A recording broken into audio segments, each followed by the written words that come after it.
මේ භූමියට ඇවිල්ලා කවුරු හරි කෙනෙක් දෙවිවරුන්ට කතා කරලා කිව්වොත් මට මේ විදිහේ ප්‍රශ්න තියෙනවා ස්වාමිනි මං ගැන බලන්න කිව්වොත් එසැනින් දෙවිවරු අවධානය යොමු කරනවා. මේ පුණ්‍ය භූමිය තමයි මනුස්ස ලෝකයේ අතරින් දෙවිවරුන්ට පළවෙනියෙන්ම පෙනෙන භූමිය. වන්දනා නොකලත් මේ පුණ්‍ය භූමියේදී මේ මහා සෑය දිහා බලාගෙන හිටියත් කුසල් වැඩෙනවා.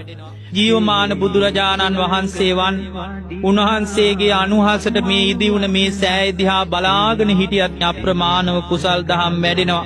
මේ ලංකාවේ ජීවය තමයි මේ මහා සෑය රඳුන් වහන්සේ. මේ පාදම ළඟ දන ගහලා Tamanගේ නළල ස්පර්ශ කරලා අදිෂ්ඨාන ලබාගෙන ආශිර්වාදේ ලබාගෙන යන්න ඒ භාග්‍යවතුන් වහන්සේට වන්දනා කළා වගේ අප්‍රමාණව කුසල් දහම් පුරා ගන්න මේ පින්නතුන්ට අවකාශය ලැබෙනවා. පින්නතුනි අතීත කතාවල තියෙනවා පුරාවෘතවල තියෙනවා මේ සෑයටම උඩින් තමයි සිළුමිණි සෑය දිව්‍ය තලයේදී වෙලා තියෙන්නේ.